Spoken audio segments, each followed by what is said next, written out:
Welcome back, coaches. This is the Football Coaching Podcast. I am Daniel Chamberlain, co-host, here with Joe Daniel, as always. What's up, Coach? I'm exhausted, Coach. It is post-vacation day. I got home at 3 o'clock this morning. Wow. 12-and-a-half-hour drive.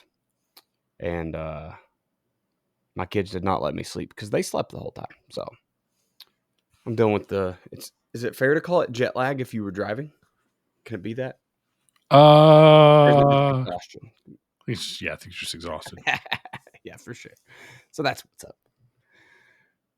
Let's bump through our power minute. We'll talk about some level up. Tonight, we're talking about fixing conditioning and in-game stamina. If you read the title, I'm sure you did. We're talking about being, out of shape in the fourth quarter, which is where we always notice it, especially early in the season. We're going to talk about tonight conditioning players in practice, conditioning players without being an old school tyrant, getting rid of the however many gassers people have ran in their lives, and then pushing players to want to be prepared in the fourth quarter. So that's what we got coming up for this episode. It should be a good one. We talked about it last week, that this is kind of the first part in 4 years or whatever where I think we differ on how we think about ball. So it'll be pretty cool to talk through it. Let's jump to our level ups, though. All right. Yeah. So as I mentioned, because we talked about the level up a little bit before, it's finishing stuff. And one of the things that I struggle with is I am a starter. I am a ideas and just coming up with ideas and like, this is going to be awesome. We're going to do this and just things perpetually get hung up at 80%. They kind of get to 80% and it's like, and I'm not it's not a, so in the terms of like projects and business projects and things like that, it's not, a lot of people get hung up because they are perfectionists, and that's not me.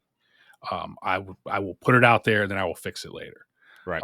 And part of that is probably I would like to be a perfectionist, but I know that if I do that, I won't get nothing will ever go out. And I learned a long time ago when I started this business, just put it out, just record a podcast and publish it. Your first podcast, nobody's going to listen anyway. So who cares? And then I just kind of kept doing that for 13 years. And people listen now, and I care, but this is not a polished show, because if I tried to do that, if I tried to get all the polish of some shows, then it would just be like, we're just not going to do it. They sound weird. I'll be honest with you. If you go listen to people that edit them up, you're like, this is so jumpy and weird. I love the way we do it. I'd listen to podcasts that sound like us. Yeah, I prefer, I like some of this is a side tangent. I like podcasts that have a host that knows what they're doing, and that's about where it ends. So like a host that can, like when we have a panel and we start with this person, we go to this person, and it's not just like, it's directed, but it's not rehearsed. Yes. It's so you don't have like the dead air and but it has a plan. Like we have a plan. I mean, we have an outline. It's a pretty sketchy outline, and I've done this so many times. I don't need. For years, I did this with a note card with 3 bullet points on it, which is essentially what we have now, and that's what I'm comfortable with. But a lot of this stuff I've talked. There's not much that I haven't talked about, so it's like, okay, 3 bullet points, let's go. But anyway, and that's how I turn on the mic and record it, and whatever happens, and you publish it. And because if you sit there and you go back and listen to it and edit it, and I could never be one of the YouTubers that does like one video a week and they spend 40 hours like editing and re-recording and making all the doing all these cuts and stuff and all the effects. I could never be a YouTuber in that way.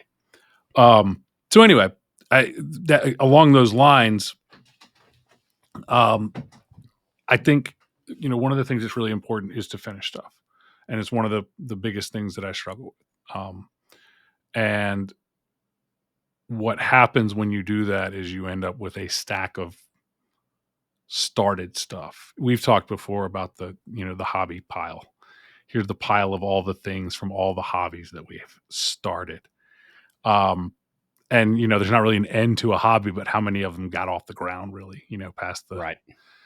Or if they do get off the ground, they get to like the you get past the novice stage, and that's where it's, the novice stage is great because you're learning so much and everything's new and it's so fun and it's so exciting. Like, I love that. And then it's not that it gets hard, but it's like there's not that dopamine rush from like learning new things. It's like with history, I used to read so many history books, and I don't read history books anymore. I probably could read them now; it'd be all new to me because it's been so long. But I used to read so many history books, and I was a history teacher, and so but I enjoyed it, and got to a point where it was really hard to find a book that had much in it I didn't already know. Right. There's little details, and that's the way with football. That's why I'm not wildly into football clinics and football books and football, listening to football podcasts, is because it's hard for me to find something I haven't heard. And if I do hear it, something new, I generally just meld it into what I do already because that's how my mind works too. But finishing is a big thing for me right now. Finishing books, video games. I mean, I love the early stages of a video game because you're learning all the new skills and stuff, and it's also kind of easy, right? You're killing everything, and then you hit a wall, you can't figure out what to do, and you step away, and then it's like, so. Last week I talked about finishing the coaching career roadmap, which turned into a pretty big course, a 5-module course on taking you from that very first getting your foot in the door all the way up to your first head coaching job. Going through, building a network, getting a next job, getting a coordinator job, getting a head coaching job. Friday, I believe I finished another masterclass called the Football IQ Accelerator Blueprint, Football IQ Accelerator Masterclass. And that's about, it's not the course for your kids to learn everything about football. It's more about why you don't need that and how to teach your kids the stuff they do need and how to figure that out. So I put that masterclass together on Friday, and that'll be out. It was a few people already have it, but it will be out more later. Saturday, I guess it was Saturday. It was. I finished Assassin's Quest, which was the third book in the Farseer trilogy, which was fantasy novels. And I had been reading that book it's about 850, 900 pages, which it wasn't that it was a long book. It was a slog. I needed to know because it's the third book in the trilogy, right? I need to get there, but it was a slog. And there's so many times that I almost just put it down or was like, due back at the library. And I'm like, I just renew it. I finished on Saturday. It's been about 2 months, and I've legitimately read 6 or 8 other books along the way. Just like whether they were, business, leadership, other, fantasy, sci-fi. Like, I read everything, and I just keep struggling to finish that book. So I finally finished it Saturday. Immediately took it back to the library. I was like, get out of my house. Like Did Saturday. you at least like it? Was it?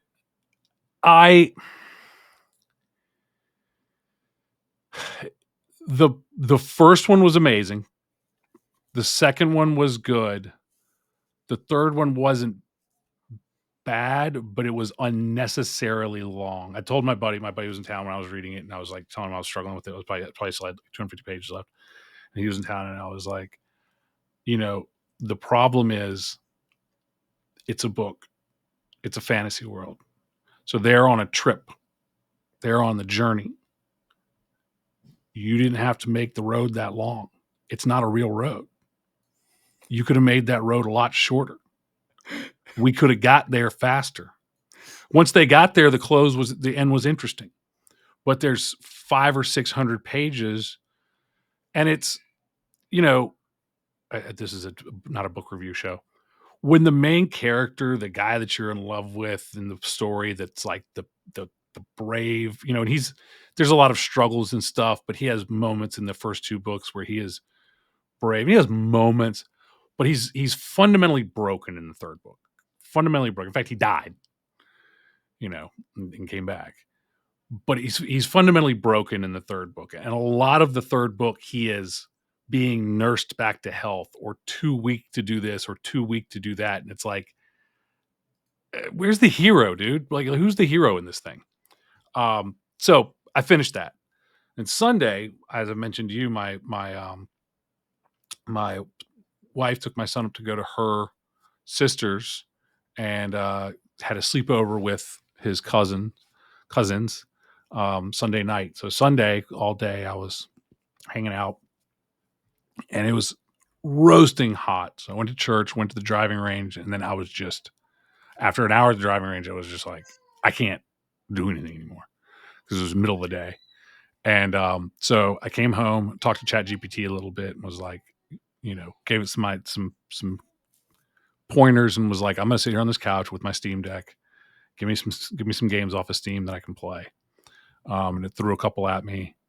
And so Sunday, start to finish on Sunday, I finished Katana Zero, which was a fun little indie game. I have my complaints about it too. It had like really long cutscenes, but the game itself was a lot of the actual gameplay was a lot of fun. So I finished it. I mean, I started it and I kept wanting out of it. In fact, I think I might have started Saturday, but Sunday I was just like, I want to drop this game. But I knew it was short. I knew it was close to the end. So powered through it. It was a good game. Ended up like the part that I hated was the story, and by the end I was like, by like about 3/4 of the way in, I was like, okay, you can't skip these cutscenes. You can't do anything about it. Some people really like it. So why don't you just sit there and settle in and watch them? And I did. It adds a lot of padding to the game time, but it was like at the end I was like, it's a pretty good story. Okay, I get it. So good game. I wouldn't play it again. But I finished it. So I'm happy that I finished these things. And then I picked up what's the one that I just picked up? So anyway, I just picked one up that I really, really liking it. Actually, really liking this one. So anybody who wants a kind of 16-bit kind of retro game, but it was made just a couple years ago. Fun, like action platformer type of thing. It's called Infernax. I like Infernax. That my son is screaming. That is a fun game. Like that is a, it's Steam sale right now during the summer. That's like I did. I saw the summer sales on. Summer sale is on. Not demanding. It's kind of like a throwback, a retro game, but it is a fun game. One of those little hidden gem type of things. It's on Game Pass too. So those of you on Game Pass. We'll see. I did not know that because I had already bought it, but I wanted to play it on the Steam Deck anyway and not do the cloud streaming thing. So there's some good ones on the sale. I'm gonna have to pick something up. That's awesome. As a person who also is a starter, not a finisher, I commend you for finishing some books. I'm finishing books, but it's books I've read before. So that way I don't have to listen to every word. I play games I've already played, so I don't have to do everything. You know what I mean? Like, yeah. I just started the Black Tower series. Stephen King, the number one guy in the world that writes way too many words to say, you know what I mean? He's just 58 words when 7 would have done. And I'm not so sure that I like him as a human anymore. But that series, I just keep going back to it. So I finished the 3rd and 4th book on our vacation because, 24 hours of drive time. So that is my level up. For the last 3 or 4 years, my stepdad has been inviting me to go to Colorado.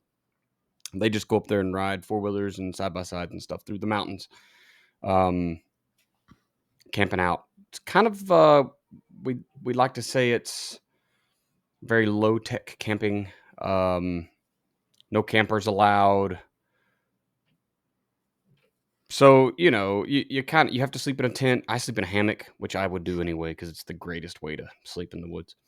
Anyway, this year we finally decided we were going to go. So we had to, number one, find some vehicles that would make the trip or that would, be able to ride around in the mountains. So borrowed a side-by-side from him, and then we bought a new 4-wheeler to take with us.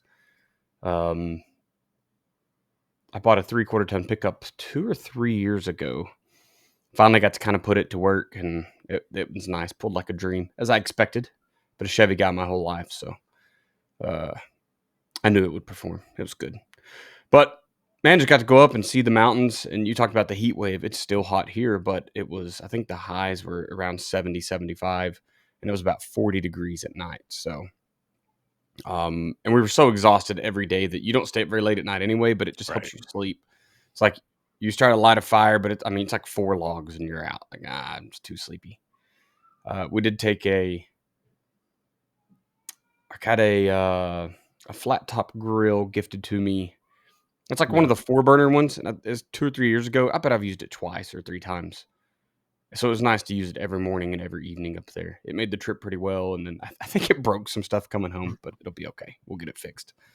But it was nice to be because I went to that, the Army chef school thing, right? To go be a cook back in February and March, which once again, I didn't learn very much there. Like the name of a few cuts of vegetables and stuff. But I've just been on like a cooking kick since then. So it was nice to go up there and like be the camp cook, the camp chef. If I can figure out a way to make money with that, it's on, because that would be a lot of fun. Camp chef. Yeah.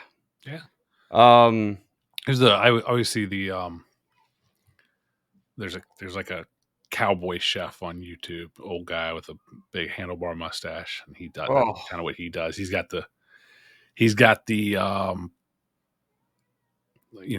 cast iron. He's always using either the cast iron pan or he puts a Dutch oven on coals and that kind of stuff. And it's just like man, I kind of live in the suburbs, but it sure would be fun to do that. It's it'd be ridiculous, and I already have I'm already out there chopping wood because I have a wood stove. It's like, I guess I could get more ridiculous. Yeah. We did, like, every year we go camping, we always cook in a cast iron pan and then, over the fire, especially breakfast and stuff.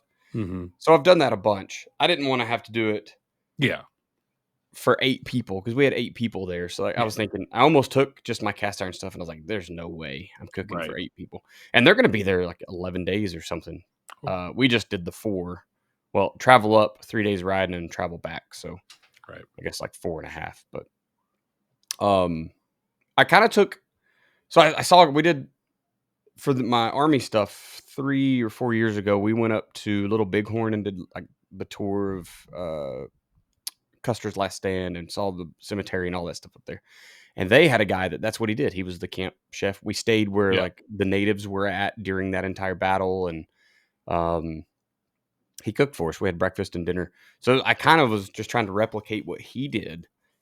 He had a little better equipment than I had, but it was still kind of the same thing. Like, hey, dinner's ready. I needed a bell because people kept not showing up on time. But yeah, if I had a bell, like, get over here and eat. Anyway, I had fun. It was great. The kids loved it. Getting to cruise around. I think we probably averaged 70 miles a day of cruising around the mountains. Dusty as all get out, but got to see some like really nice rocky trails where we got to kind of test our abilities and the abilities of the new wheelers and stuff. So it was good. It was all around a good trip.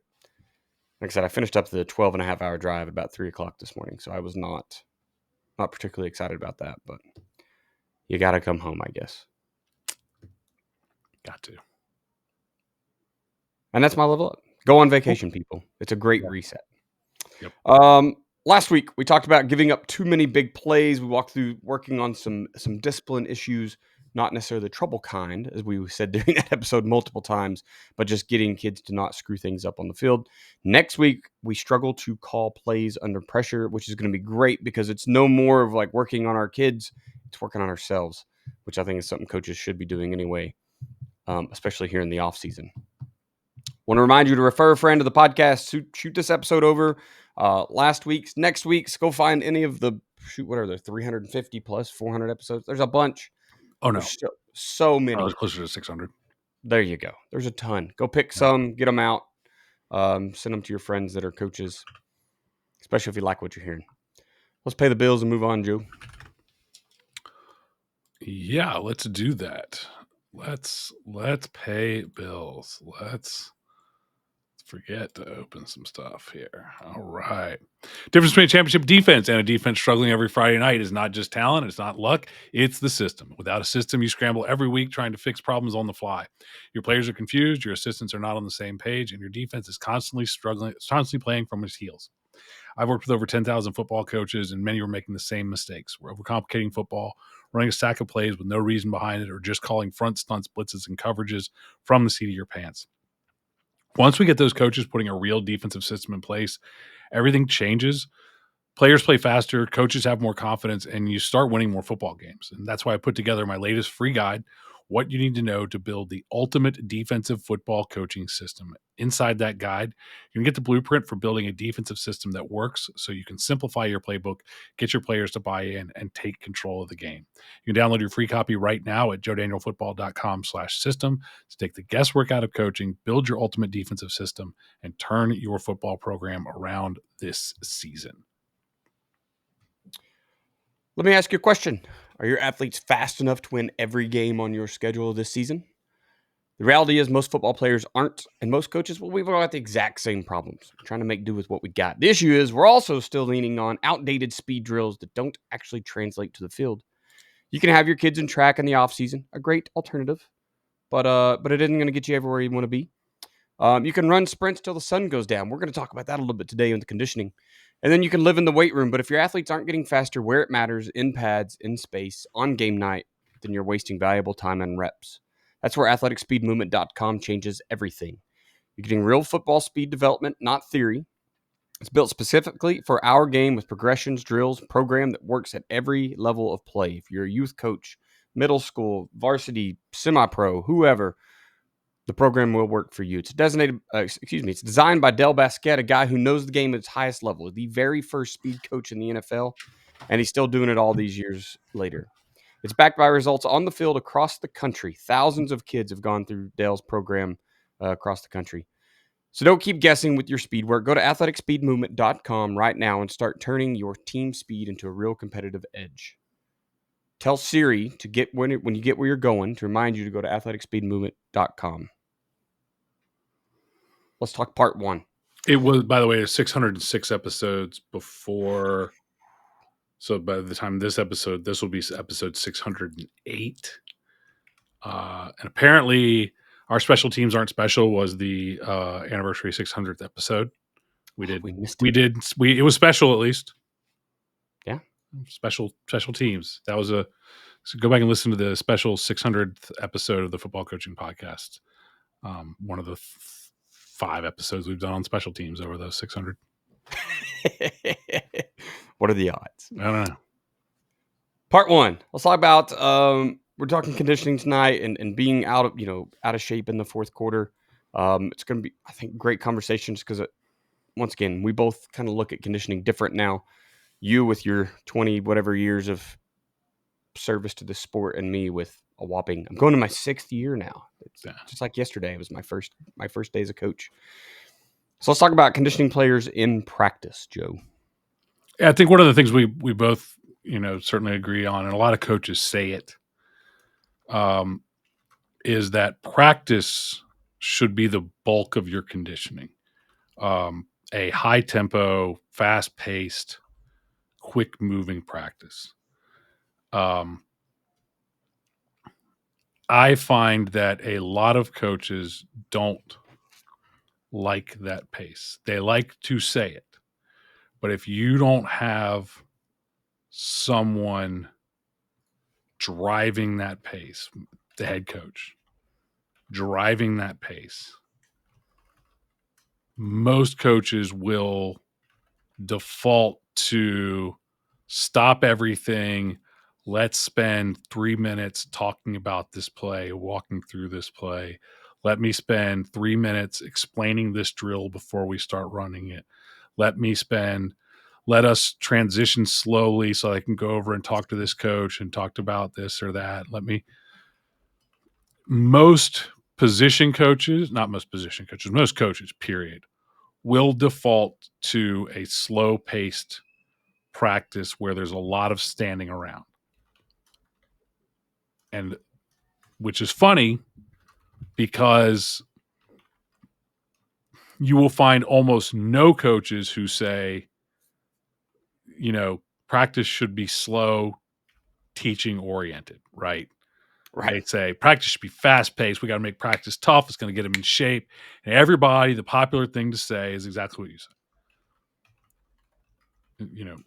We're going to get our conditioning in practice. Where I believe that you should drive that conditioning in practice 100% with high tempo, well planned. I think that's one of the things that's missing a lot of times is you stop and you go, okay, where are we going here? What are we doing next? What are we doing? And then you run a drill. You run a different drill every day because God forbid we get bored. And so you change the drills all the time and you've got to explain the drills and you don't have everything set up because we don't have GAs and we got to have 9,000 different pieces of equipment for our drills. So these things bog down quickly. Plan for the reality. Plan for the reality of what practice is going to look like. I think that's the biggest thing that you can do is plan for from the start to the end, however long it is, and I like 90 minutes, however long it is from start to finish, we know exactly what we're doing and exactly where we're going to go. If you don't have GAs, none of us do. If you don't have managers, most of us don't. Like we can only get 3 coaches on a staff. Like you think there's going to be 9 girls that want to come out and do work? Like no, No. they show up on a rotating schedule anyway. If you've got I've had several consistently good managers. The best ones are the ones who wanted nothing to do with the players. Like that's your ideal, but they're the ones who want to be an athletic trainer. They want to have a career in this, and sometimes it's hard to find. Right. And then find somebody who really truly wants that and wants to learn all of this stuff. So anyway, if you have a great manager, be excited about it, be happy about it, because it's not easy to get. So anyway, if you don't have managers to set up equipment or to do this or do that, plan for that. So like, why do none of my drills use fancy equipment? Why do none of my drills use even bags and boards and all that sort of stuff? It's partly because I don't think it's needed because it's not on the field, but also it's not going to be set up. It's not going to be ready. And so, and I manage, okay, the warm up. So take the warm up, for example. The warm up needs to be kid led so that you have that however long it is. If it's 2 minutes, if it's 5 minutes, if it's 10 minutes, however long your warm up is, that needs to be kid led because that can give you 5 minutes to go grab some bags out of the shed, right? Right. Otherwise, you go to Indies and you send 3 linemen to go get bags out of the shed. Waiting, waiting, waiting, waiting, waiting. So you're not getting conditioned. And then you go to the next thing and we got to get this set up. We got to get the pennies on for scout team and it takes forever. Plan your practice. So if you've got to get scout team ready, put a water break before it. It's okay to have breaks. You don't have to be hammered down the entire time. But if your 90-minute practice or your 2-hour practice or God forbid your 3-hour practice has constant slow downs, like if you make 3 2-minute water breaks or 3-minute water breaks or 4-minute water breaks and position those in practice, I mean, that's game, right? That's game. That's quarter, right? That's halftime. That's kind of stuff that and then that gives you the transition time that you might need to get the scout team pennies on or get the bands on if you use wristbands for scout team and that kind of stuff. Or I would lay out the bands ahead of time and tell them to get the bands before because you know who you are. Like we got 27 guys. We know who's on offense. We know who's on scout team. It's the same 22 guys every single time. One of y'all's a kicker, so we're down to 26. Okay, two guys are missing today, so let's come on, who's gonna be out there? Put the freaking bands on before practice, so we have it ready. So plan all of this stuff. You have to plan to have a fast paced practice, and if you do that, you can have really high tempo practices. You can get most of your conditioning in that time. So I think we're on the same page with that. And I think the big concern is, are you planning for that? Are you going to push that pace? Are you going to stick to it? Are you going to do this? Or are you just going to talk about it and then be pissed off that your players are all cramping? I think that it 100% puts it back on the coaches, and that's where most people fail with this conditioning in practice. Because you have to remember, it gets back to that extreme ownership stuff that I like so much. You have to remember to go in and fill out your practice plan. You have to remember to let the coaches know at lunch, like, hey guys, the template's filled out 2 days ago or whatever. Like, make sure you know what drills you're doing today. Make sure everybody understands that everything is, did I get in and get stuff printed? Does everybody have a schedule in their hand? Who's keeping time? Is that person good at it? Look, I've been the time guy before and I sucked at it because when you're teaching and you already are down to 5 minutes per drill, like you're trying to go fast paced, it's hard to have two things on your mind, right? I'm really wanting to teach this, whatever, ball security or tackling drills or in phase, out of phase, or whatever I'm doing. I can't remember that an alarm clock is going to go off or that I only have 5 minutes to operate. So getting those pieces in place, getting the plan ironed out, and then being ready to just let something go when it's not perfect. I think those are the things that make it so difficult for coaches, because when you get into the game, you really want power to work well, or you really want insert play here to work well. So we better have nothing else. We need to be able to hang our hat on that play. So it needs to look great in practice. Well, it may not if you're going at a super fast pace. You got to be able to coach it on the fly. I understand that you could be limited by your resources. If you can't film practice because your school just doesn't have capability, and you don't have a person to sit back and hold your phone and just make videos and put them on Huddle or whatever, then you need, you'll find yourself needing to stop and talk about it right there instead of going back and look at it later. Anybody disagree 100% because I've done it for years. Anybody can hold their phone in their hand and coach at the same time. You are not making a dang documentary. It's okay if it's upside down. It's okay if it's in your pocket one time. If it's okay if you forget to hit the stop button or the start button and you don't get everything. You get something you can coach out of. I got a film from a coach, one of our coaches in England. This was 3 or 4 weeks ago. The camera died at the end of the first quarter, and we just do one side of the ball. So I think I had 7 plays. 20 minutes, I broke down those 7 plays. Okay, Shoot, yeah. You can film this. I get guys who are like, well, I can't do that. I'm coaching. I'm like, what do you think I'm doing? Right. I promise you, you come watch. I guarantee you I'm doing as much at minimum as you. And I'm holding a freaking phone in my hand. Film your stuff and keep moving. Like that's one that I refuse to bend on. Film your stuff. Or just get your game camera, set it up, hit record, and let it go for the entire period. Like you got to fast forward. Like you don't have to load this stuff up the Huddle. Stick it, hook it up to the TV afterwards or before the next practice and go through it. Yeah. And like you can do this. I promise you guys are smart guys. You're talented. You've got thumbs. We are so ahead of all the other species. We do have thumbs. Yeah, you can do this.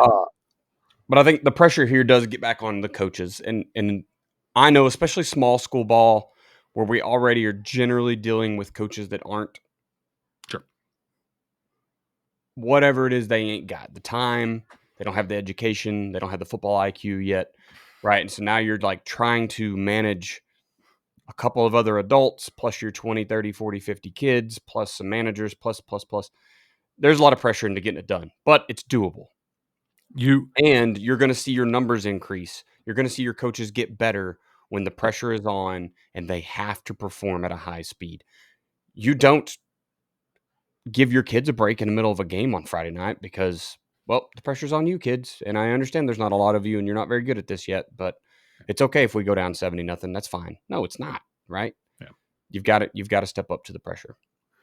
Just one more thing is as far as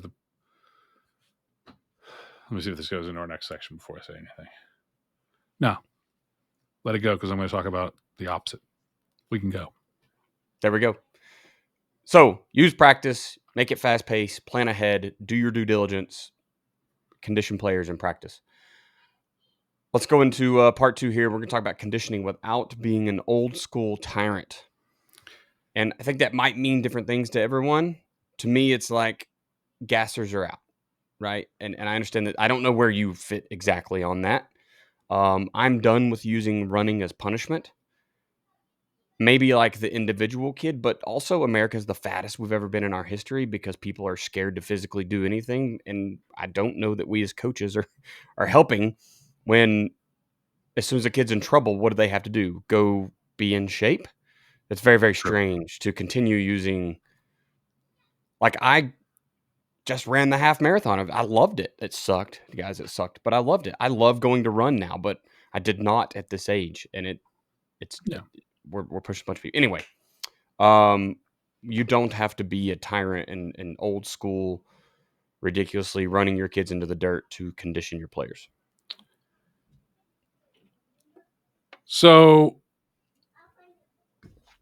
a starter for this, going back to the last section, and I held it for this.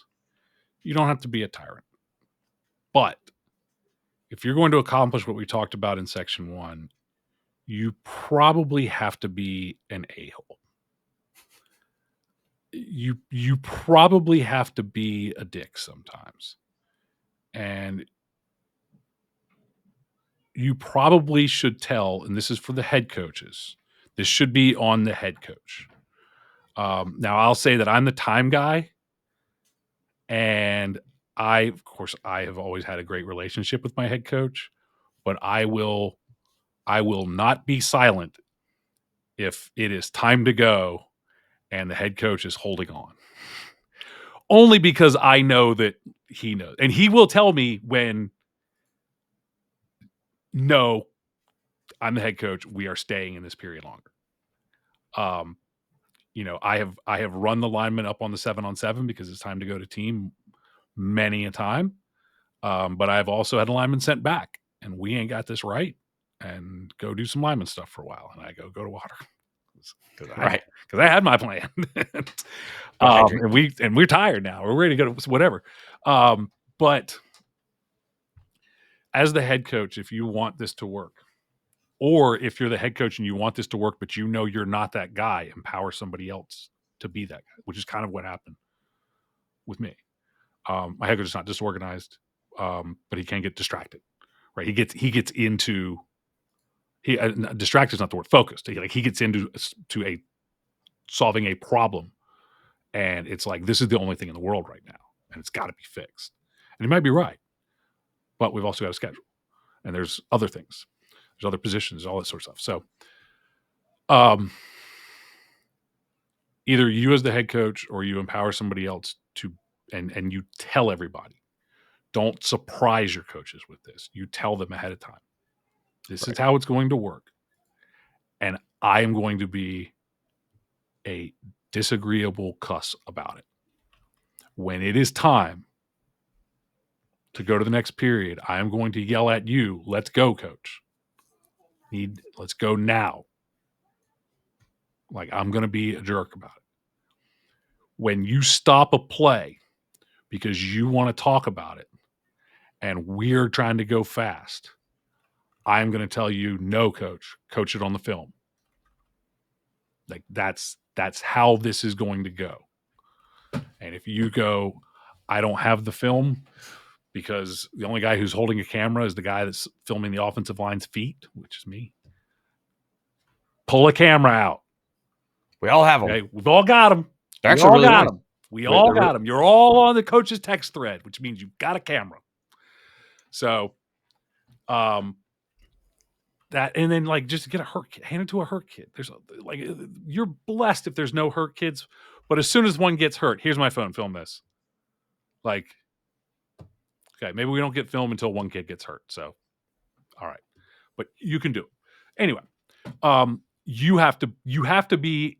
You don't have to be a tyrant necessarily about, like, if you don't want to be the gasser guy, then you better be ready to be an a-hole about Time's moving. Next play. Let's go. No, coach, we're not fixing it here on the field. We'll meet we'll talk about it in the staff room. If you got to play and you run it and it doesn't look right and you run it again and it doesn't look right, you don't have a staff meeting. You say, we'll talk about it in the office after practice, and just don't call that play anymore. Well, coach, it's on the script. Skip it.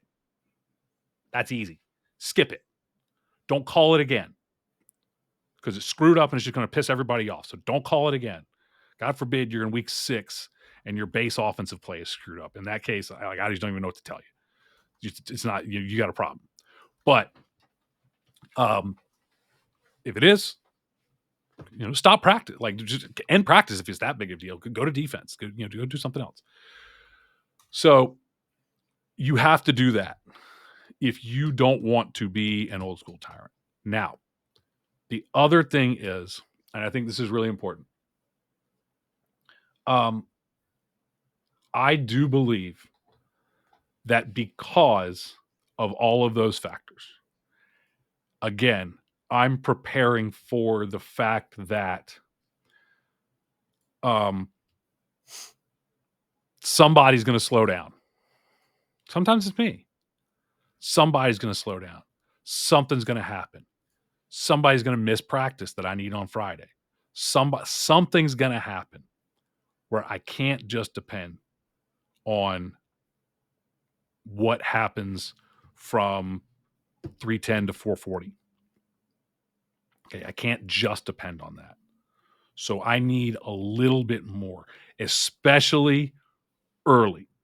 We don't do 2-a-days anymore. Remember that we used to go from,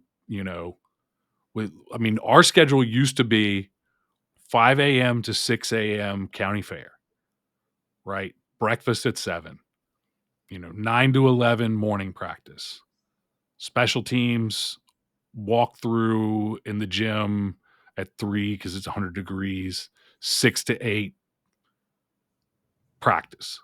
Offense in the morning, defense at night, special teams in the middle of the day with a conditioning segment in the morning. And we were there all day and went home and came back. And we did that for 2 weeks.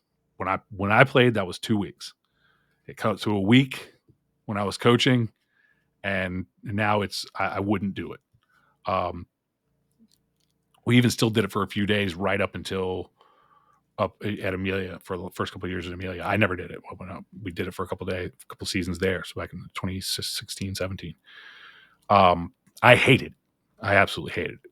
So that's one of the reasons I don't do it. It's just we'll build a team. We got time. But we don't do that anymore. Most of us don't do that anymore. We see more and more cramping issues, and just we don't get all of our kids in the off season. We get a lot of them, but you got to have all of them or they're going to cramp. And so I do think you need to have something more, because again, we're preparing for the reality of the situation, which is everything's not going to happen. I don't like gassers. I don't even like organized by coaches conditioning.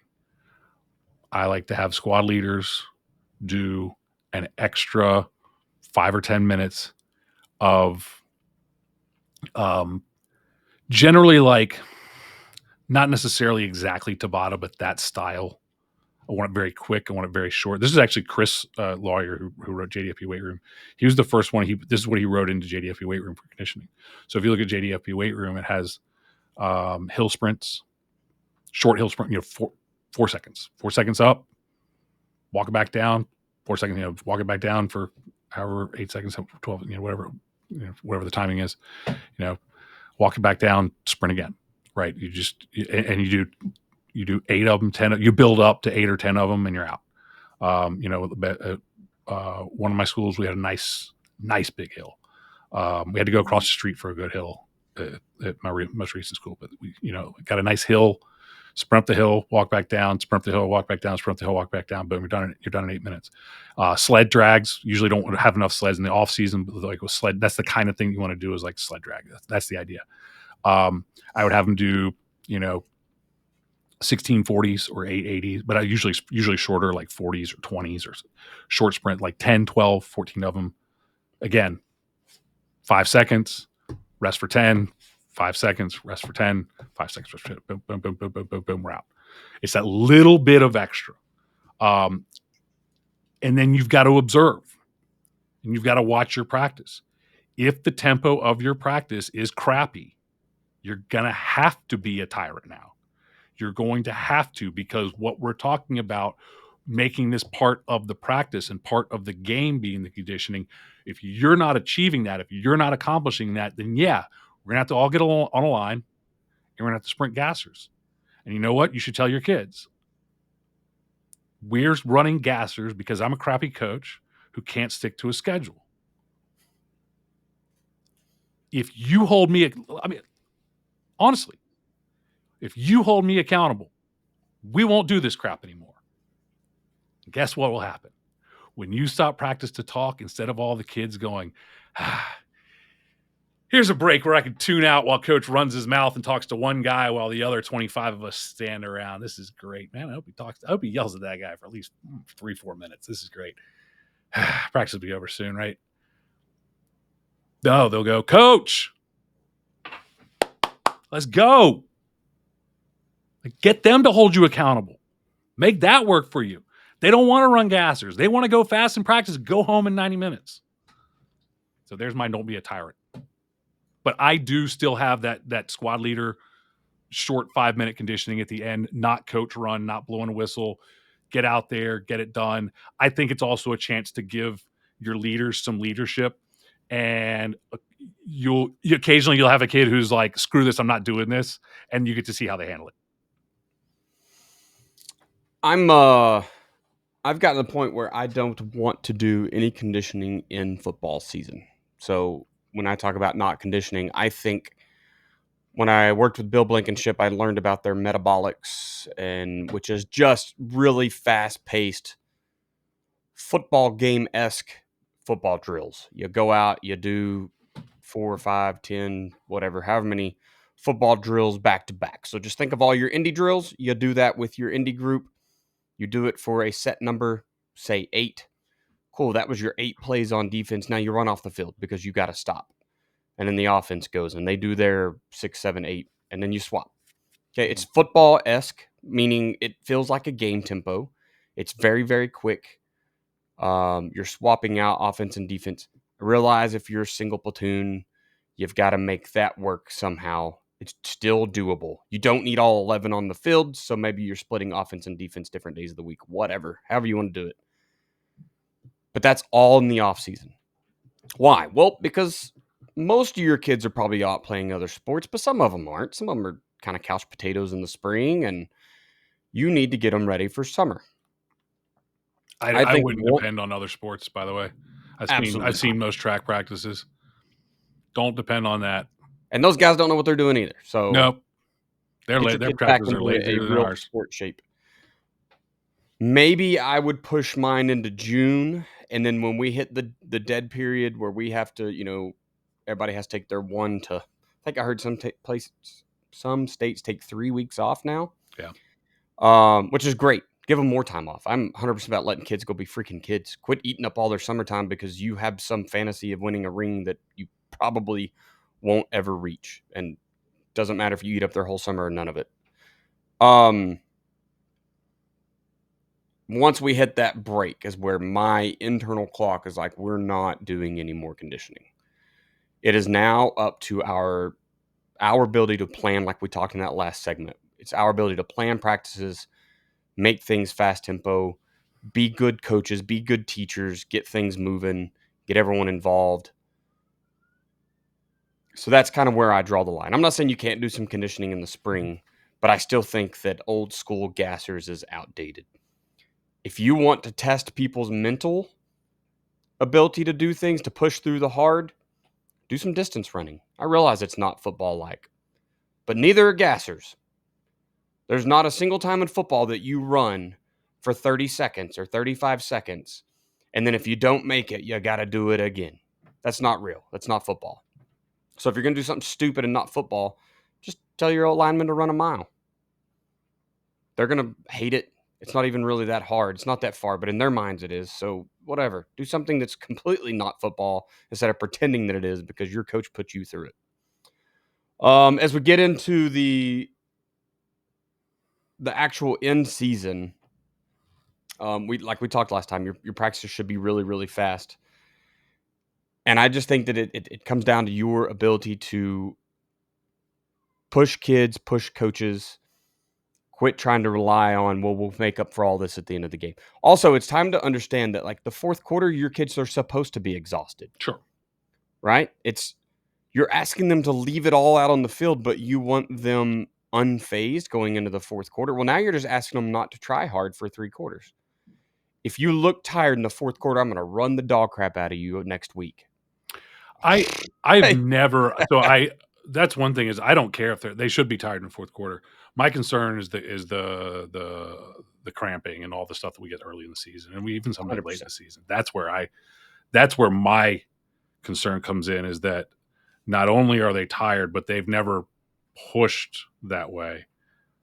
That's where it comes in. And like I said, I mean, we do everything we can. I think there's an element of this where we didn't see it as much, but obviously we saw tragedies, and we still do, that make it this the smart thing and the right thing to do. So we have to balance. We go out of our way in the summer months to avoid the heat, right? We have athletic trainers with heat bulbs. We have we practice at night, we practice early in the morning, we avoid the middle of the day like the plague, for good reason. The only time they might get out in the middle of the day is your skill kids at a 7-on-7 tournament. In the last, we've done them at Virginia Tech, where we're indoors for half of it, and it's like, well, this is great. The middle of the day games are wonderful. Yeah, they kind of stagger lunch, so the middle of the day you're playing inside. So like, and then college teams and bigger high schools are doing this too. They have indoor facilities to deal with this. So then we play a game, and we play at 7:00, and it's hot here. It's hot and humid. It's not even the heat so much as the humidity that's the killer. For sure. Or you play at 1:00 on Saturday. And a lot of teams, a lot of coaches, a lot of schools play on Saturday still. Or you play, a JV game or a middle school game at 4:00 on a Wednesday, and it's still 100 degrees. Don't matter then, though, right? Like, hey, this heat bulb that kept us out of practice for the last 2 weeks all of a sudden doesn't matter. We still delay if they Do you? Bulb. Yeah, mm-hmm. Yeah, we'll delay it. We can't go out there. It's still the heat bulb doesn't come into factor very often. Some years it never comes into factor, but like I said, we go out of our way to protect these kids from the heat, and these kids aren't outside. I mean, we can talk about they're not out running the streets not like back in my day, but like I had a Nintendo, so I mean, it might not have been as fancy, but sure played it. But we were outside a lot. We also could just be gone from 8 a.m. to 8 p.m. and nobody worried, nobody cared. Just like, it was the porch light thing. So, the kids aren't outside maybe as much. Not all of it. Like when I was at Amelia, those kids were outside. That wasn't an issue. They didn't have anything going on inside, so they were outside. But like those are all factors that my biggest concern is that early, that August, if you're running a good practice, is how do we make sure that everybody is ready to go come August, come that August, that August 29th, 7 p.m. It's 95 degrees all day. It's humid. It's going to cool down when the sun goes down, but it ain't cool. I think that we just have to understand also that you can't replicate a game. No. There's no possible way that you're going to replicate fourth quarter football in practice. You can't do it. Yep. Not only that, but you wouldn't want to really if there was So the last piece here is I just think you owe it to your team. If everybody wants to understand the new X's and O's and the new this and the new that, I got to get this camera, this drone, this Insert thing here that's the new technology that's making football easier for coaches, but we won't go out and learn the sciences behind getting these kids properly loaded throughout the week so that we don't get to Friday and we've played 4 football games already, right? Like, you owe it to your kids, to your program, to go out and become better educated about the sciences behind all this stuff. Whether that means buying a program, go buy Athletic Speed and Movement. Whether that mean, whatever the thing is. That's a legitimate, like, I know we sell Athletic Speed and Movement, and I get it. Like, we're biased. Your kids running more mechanically sound takes less effort. Yes, they move faster, but they're running more efficient. That's less strain. Like, that's less strain. Like, little stuff like that. Getting in the weight room, being stronger, being bigger, being more, like, that makes the game easier. Like, all of that stuff. Like, when I was a 165-pound nose guard, it was a lot harder when the guy across from me was a 300-pound kid going to South Carolina than when it was a 185-pound center who he didn't want to be out there either, but somebody got hurt. Right. Like we get bigger, stronger, the game gets easier. We're going to jump into the next part here, and this is pushing players to want to be prepared for the fourth quarter. But before we get there, I also want to talk about, like, you have to prepare your program for what a good halftime should look like. How do we get kids re-energized, rehydrated for that second half? Look, I've been part of, unfortunately, 5 programs in 5 years, and no one did it like the Owasso Rams.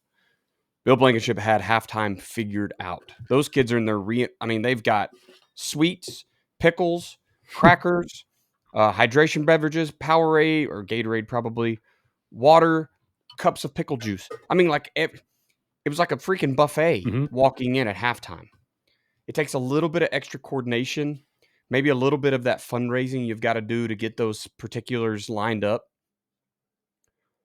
But this thing we're talking about, this cramping, and that wasn't really an issue there. Kids were rehydrated. What days do you eat your team meals? All that stuff is so well lined up at that program, and I've never seen anything like it. And they had the least amount of problems of any of the teams I've been a part of.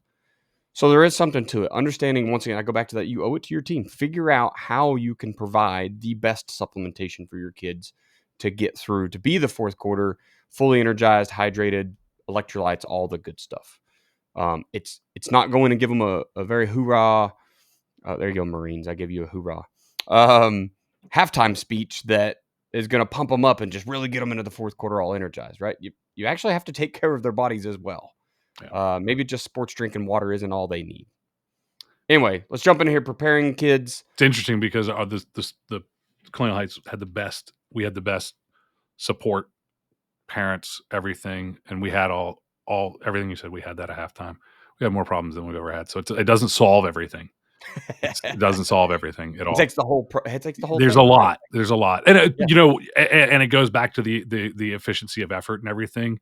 Being the smallest, the weakest, got to be the fastest. That got us through. But a lot of times, just the fact of everybody's bigger than us, leaning on us for 60 snaps, and then you go to halftime is like, and then you come back out, like, that just wears on you. So that's where the whole deal of the weight room and we can't fix the fact that we have 27 and they have 55, and it's just simple math. Like, they're going to be bigger because they're going to have 11 that are probably bigger than our best 11. But right. And I think that was a big part of it because our kids weren't lazy. But it doesn't solve everything, but you definitely have to be. It actually goes right into what we're about to talk about, so I'll just keep on going because screw it, because I want to get finished. Pushing your players to want to be prepared to play 4 quarters means getting them to understand everything that's involved. It means that hydration starts on Wednesday, not Friday at 6:00, not grabbing a water bottle after warm-ups. It means that you're carrying, I don't think we were allowed to have water in class when I was in high school. Like, right. Things have changed. Yeah, sure. Things have changed. Like, they can have water all day long everywhere now. They can have cell phones and everything. There's like no rules anymore. I don't even get it. So I don't teach. But They should be drinking, like you've got to be drinking water all day, all like gallon of water, a day, that type of stuff. Hydrating. What are they putting into their bodies? Are they eating? Not just your pregame meal. That's last minute. Did they eat breakfast? Did they eat dinner the night before? Do you have a meal for them Thursday night after practice? Do you have something for them Thursday night? Because a lot of you guys, we know that not everybody goes home and has somebody cooking dinner for them or has food in the fridge. Have a meal on Thursday night too, if you can make that happen. Have a good meal for them on Thursday. Try to have a little something for them available, after workouts and stuff. Keep their bodies replenished, keep their bodies fueled. Get on the hydration early. That's something everybody can do, and it's not miserable. But they have to want that. They have to believe that it's important, and they have to want to do it. Go get your study. It's not hard to find studies about hydration and stuff, and go out and do that stuff. Whatever you can fundraise, if you can afford to add in electrolytes and all that sort of stuff for your kids. I don't know if you can do this. I don't know what the rules are, but I'll just let y'all know. This is another ChatGPT thing. Elementee. Okay. The good stuff. Go to ChatGPT. Say, I want to make homemade elementee. It's not hard. Okay. I get a big thing of Himalayan pink salt. I get a big thing of Morton's salt substitute, which is potassium. And I get a big thing of, it doesn't have to be that big because you don't use that much of it, of Calm, magnesium citrate. Okay. You can mix up 30. I mix up 30 servings today. I think in total, and this is with, I forget which one is the limiter. You use the most of the salt, and then you use a pretty good amount. I think the amount of potassium, because I just got a little salt substitute, I could make like 300 servings. You can go out and spend $20, and I don't know what the rules are about what you're giving the kids and everything. You figure that out. You could go out and spend $20 and probably make 200, 300 servings. Probably make 300 servings easily. I mean, legitimately. So if you want to talk about putting some electrolytes into their body, making an electrolyte drink for them, not necessarily to substitute. Gatorade's trash. I mean, it's better but Gatorade's trash. I mean, it just is. It's sugar. So like that's something that you can consider. Like what can you do? Now that tastes like straight salt, tastes like sweat. That's the good stuff. That's the good stuff. Now I put a little lemon juice and a little stevia in it, and it tastes like citrus lemon tea or lemon lime. I just did it. That's pretty awesome. Yeah. I've been doing that for several months, and I'm still on my initial purchase. I make batches of 30 and I just put it in a little little whatever to go cup thing like you get at a Thai restaurant, and I make like 30 servings, and I take they're a teaspoon each. They're legitimately just a teaspoon. Just a teaspoon, boom, put it in like 16 to 24 ounces of water. Everybody bring your water bottle, throw a teaspoon in, shake it up, drink that. You've had worse. It just tastes like salt. I mean, it ain't that bad.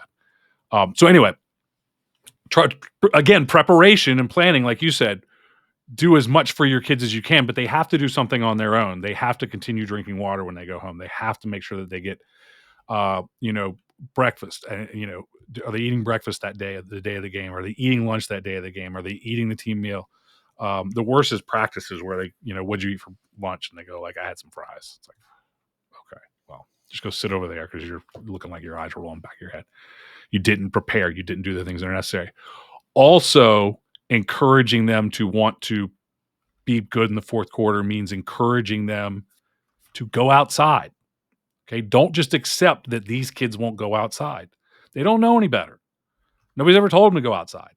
Tell them you got to go outside. Like, hey, dude, here's what I need you to do. This is not being a tyrant. This is go take a 15-minute jog. Go take a 15-minute walk. Walk the dog. For 15 minutes, I need you to get out in the middle of the day. We're not having practice. 15 minutes, I need you to go out in that heat. Be safe, be smart, wear light clothing, walk the dog, take a jog, do something, get out in that heat. Even better if you have friends and you can go out and play. We got kids that come every, coaches organize it. Kids come every, Saturday morning. It's not required. One of our coaches organizes it, like 20 kids will come out. And it's like 9 to 11 Saturday morning, and it's just a voluntary conditioning session because they know we've lost games because key players cramped up and couldn't finish the game. And so they bought in to that work. Was it everybody? No. Was it enough to make an impact? Yes. So getting your players to understand what they can do outside of practice and doing it voluntarily is a major. It's just like if a kid gets hurt and you tell them they need to ice. The ones No, you don't. they probably don't, Quit icing. but Weirdos. I'm a nice guy. Rice is out. I'm a nice guy. But the they've got to do some additional stuff. That's really going to make an impact. It's really going to help. Get in the heat. Get outside. You don't have to go for a run. Go fishing, but be in a boat in the sun. Right. Like, great. Don't drink. Okay. I know it's weird to go fishing and not drink a beer, but like, they're kids. They shouldn't do that. Hunting sober is like fishing sober, that kind of stuff. They South Park joke. It's okay. Old South Park joke. I think that's one of the big things that you can do is get your players to buy into the general. I remember this is a funny one, but I can't remember if it was my high school coaches or my college coaches, but I want to say it was my high school coach, one of my high school coaches. And it was we got like a manual for our off-season workouts. So it might have been college, but I remember it was in there. And one of the things they encouraged us to do, which just seems wild, but they encouraged us to not use AC in our cars. And a lot of kids don't drive these days. We were all lined up at the DMV on our 16th birthday. We were lined up there for a 15th birthday to get the learner's permit. We lined up again a year later for the 16th birthday to get the driver's license. And then from that point we drove, and I grew up in a pretty nice area, and everybody got a car for their 16th birthday. And they weren't all nice cars, but we all got one, and we all drove, and they told us, don't use the air conditioning. They said, this was like, it wasn't like an order, but it was like, here's things that can help. And I was bought in. So I didn't use air conditioning for a long time. There's a lot of science behind that now that talks about ice baths and saunas, right? Like, they were ahead of the times. Mm-hmm. That's really good for your body to do that heat shock, right? Like, you're improving their bodies and acclimating them at the same time. So that's pretty neat. So yeah, and if there's things you can do, and it's nice to have before you do them, it's nice to have some, before you suggest these things, I think it's really a good idea to have some data and some backup and make sure that you clear it with your administration, because, you tell a kid just go outside and be hot, and like, then something happens. It's like, well, it's not what I meant, just cook yourself out there. But I think that's where the buy-in from the players. There's also the buy-in with like the things like I talk about with the squad leaders, and like, as long as everybody believes that this quick 5 minutes is making an impact and making a difference, then they'll go do it. And it's not being a tyrant. It's not being mean. It's just like, this is what we do, and this is what, separates us, and that kind of thing. And even though you always go back to, I talk to coaches about this all the time. We talk about this, like, you tell your kids, like, we're going to outwork everybody. We're going to work harder than everybody. No, you're not. But if your kids believe that and buy into it, that's great. Just don't fool yourself.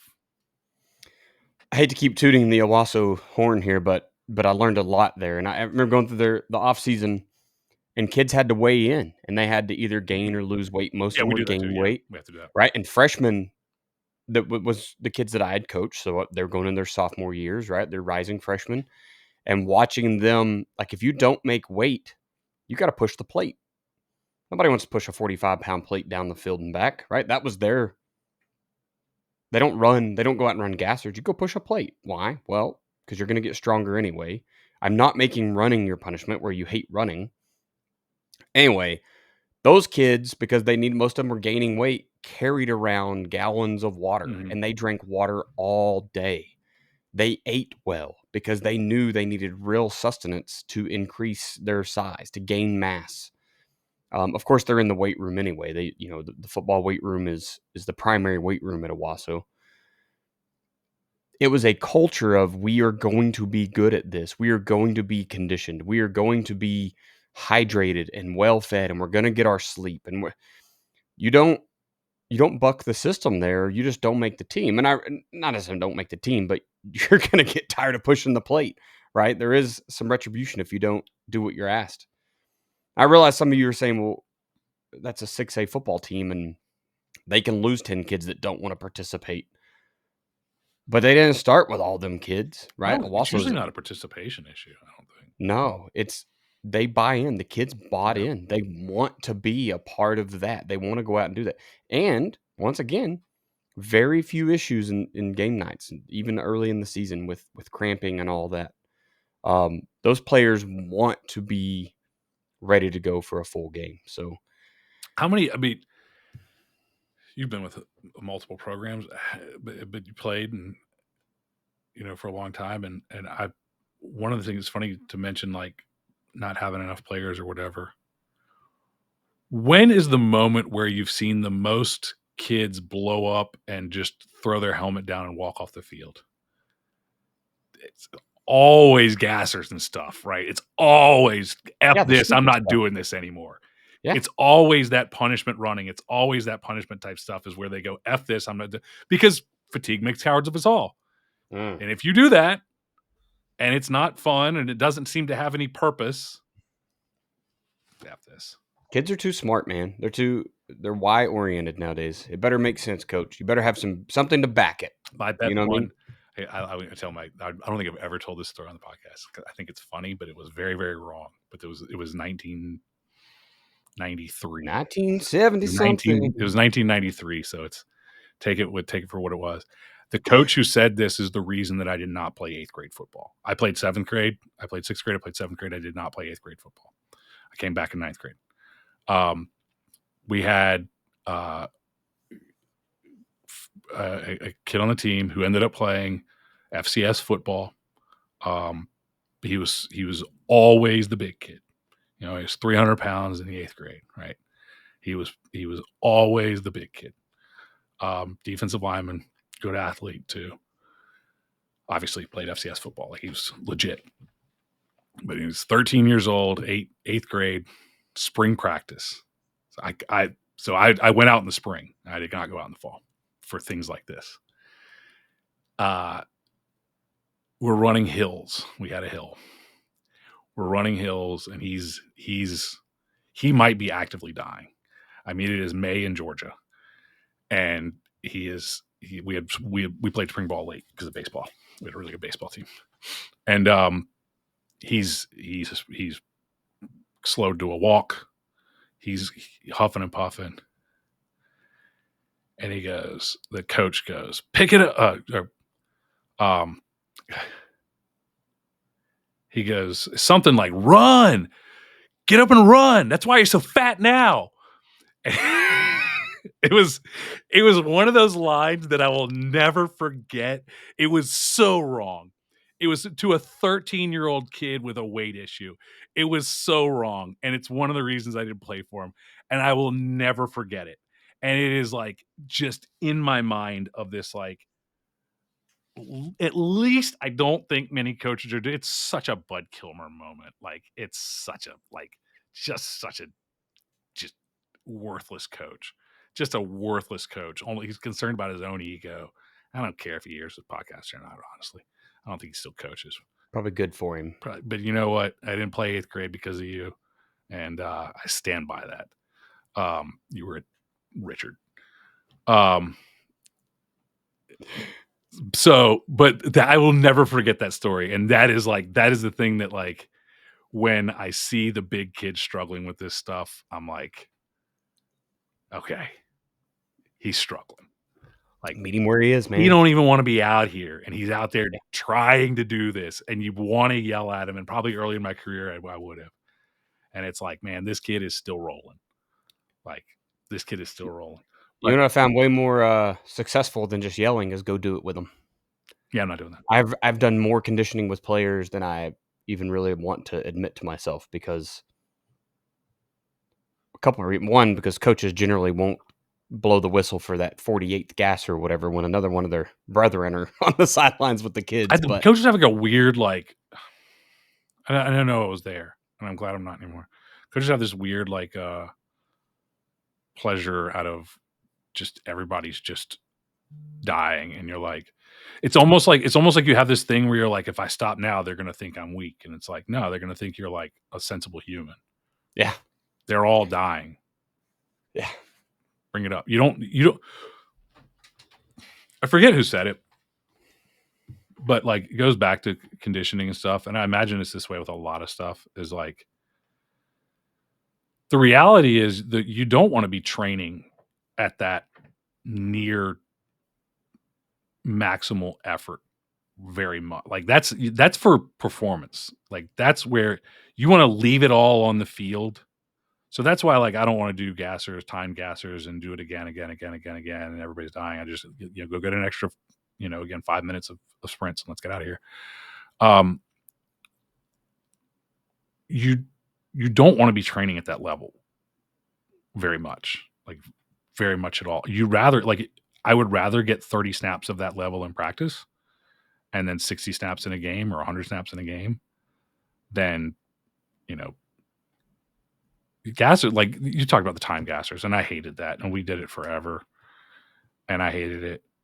But like, think about it. It's the dumbest thing. You say you got 35 seconds for whatever it is, down and back, right? Okay. You got a third of your kids. I don't know, we split it by position and everything. You got a third of your kids who coast. They're getting nothing out of this. Nothing. You got a third of your kids who got to push it. It's right on for them. It's a third. It's 1/3 of your kids. How many of them start? How many of them, how many are impact? 1/3 of your kids, it's even just the right pace for them.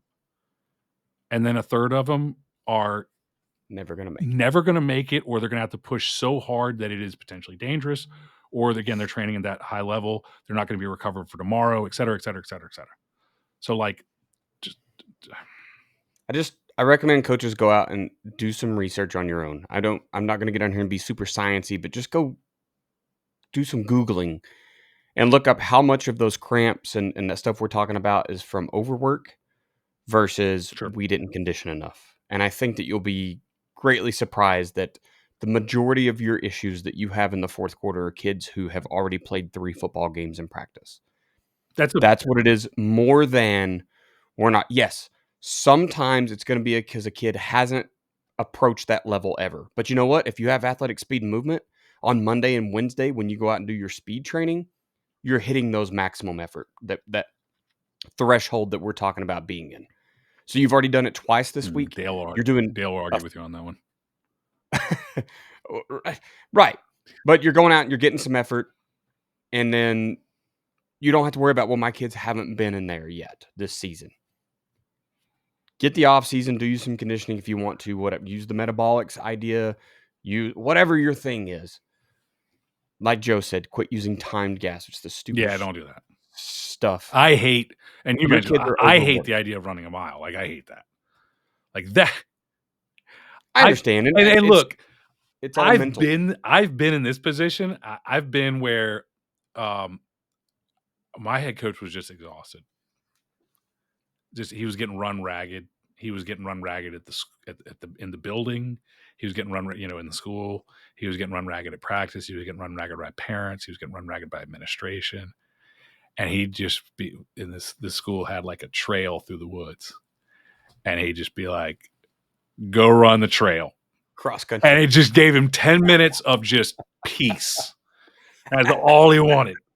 And I'd be standing there. I'd be like, this is stupid, but I get it. And he's like, I know. He's like, I know, but I just need 10 minutes. Yeah. I just need 10 minutes.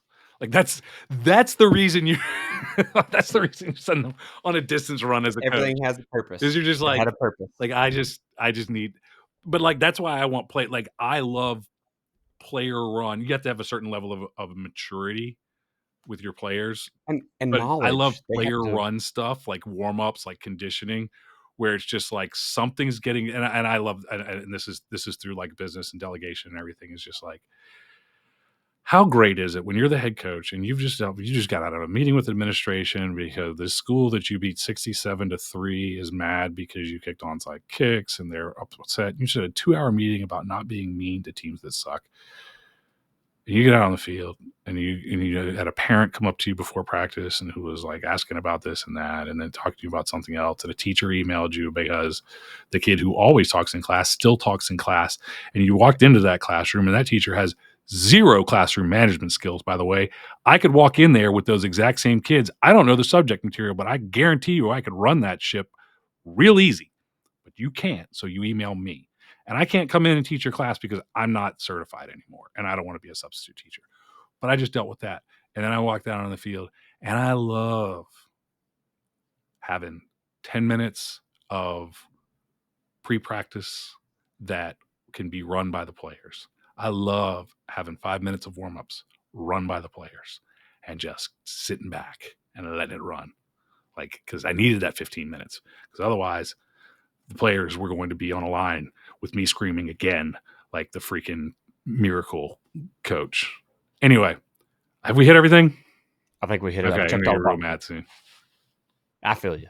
Want to remind you guys, refer the podcast out to friends of yours, to coaches of yours, new coaches, old coaches, coaches that need to change their ways, coaches that need to find something to, kind of make their ways. Shoot out a podcast, any of the episodes, the 600 and this will be 608 now, 608. 608 We should go episodes. back to, you know how I'm the only one's going to know this in this entire listening audience. Marvel, with Spider-Man especially, but they did it with everything.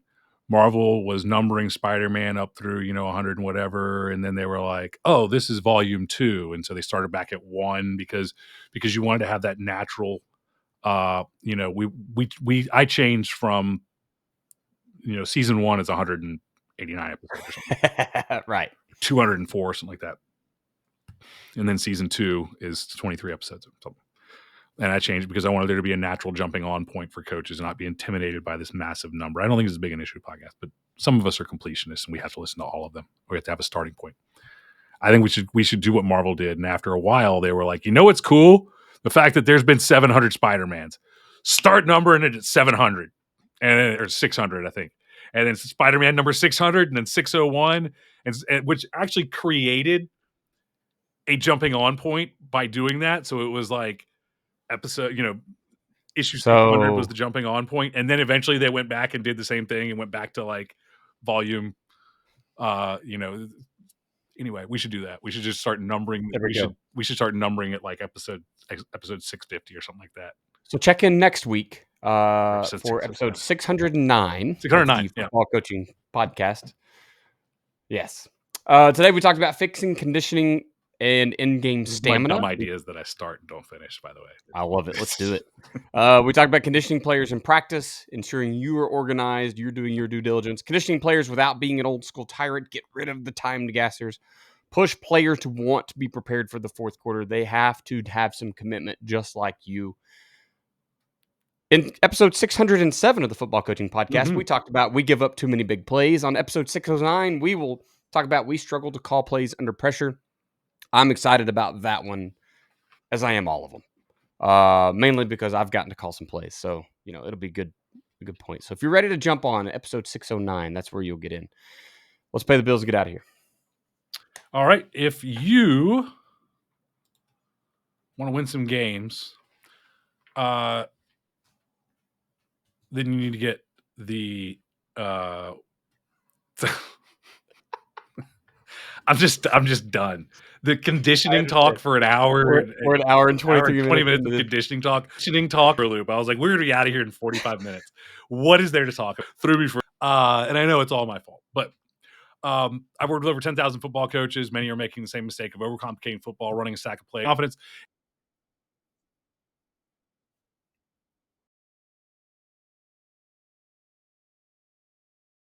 And you start winning more games which is why I put together a free guide called What You Need to Know to Build the Ultimate Defensive Football Coaching System. That guide's going to give you the blueprint for building a defensive system that works so you can simplify your playbook, get your players to buy in, and take control of the game.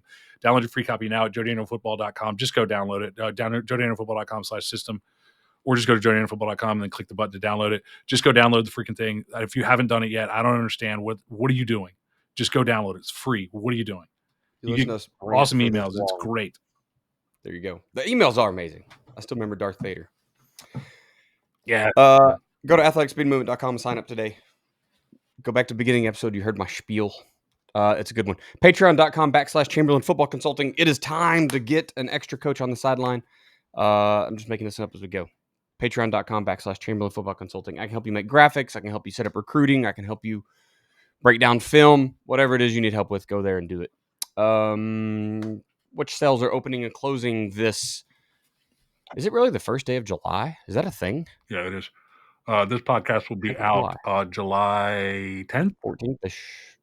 Sure, 10th. That sounds great. 9th is Wednesday. There you go. So what sales are opening and closing on July? We have just opened the special offer for Most Incredible Season Ever 2025 for only for new JDFB clients. So if you're a member, that's why you don't know about it, because it's not for you. Sorry. Don't worry, you already have everything in there. So you can get that. Check the emails on that. It is at joedanielfootball.com/MIS25, Most Incredible Season 25. So it's MIS25, no spaces. To get that one, that closes July 15th. So go ahead and jump into that. And then after that, we'll be opening up the offensive play caller system. We'll have a special on the offensive play caller system before the end of the month. If you missed out on it in the past, or you've never seen it before, and you are going to be calling offensive plays, maybe you jumped over from the defensive side to the offensive side, and you want to feel good about what you're calling, you want to have a system, you want to have everything in place, you want to have the stuff that we're talking about next week on the podcast. That's weird that lines up, isn't it? It's almost like we prepare some of the stuff. Very weird. Yeah, it's sus. Yeah, I know. That's slang. The kids say it. We got to get out of here. Social media, I'm at Coach Chambo OK on Twitter /X. You can email me at chamberlainfootballconsulting@gmail.com. I do have a website. I do have a Patreon. I do have a YouTube. Go check them out. It's all, if you look up Coach Chamberlain, I'm probably going to pop up. Joe, where are you at? joedanielfootball.com. Joe at joedanielfootball.com. At joedanielfootball on Instagram, on TikTok, facebook.com/joedanielfootball. joedanielfootball.com/YouTube if you want to watch the podcast with your eyeballs. And strangely enough, on X at Football Info. If this is your first time listening to the Football Coaching Podcast, be sure to subscribe so you don't miss any future episodes. They're all about this fun. Let's be honest. We've made them all pretty fun. You can find us on your got up about the same time, by the way. I got about 4:30 today, so it was about yeah. There we go. Yeah, so that's where we're at right now. There we are. You can find us on all the podcatchers, mainly Spotify and Apple Podcasts, where most people listen. If you've been listening for a while, please leave a review, especially on Apple Podcast. That's going to help us share the message the most. Thank you for listening to this episode of the Football Coaching Podcast. And remember, coach simple, play fast, don't time the dadgum gassers, and win.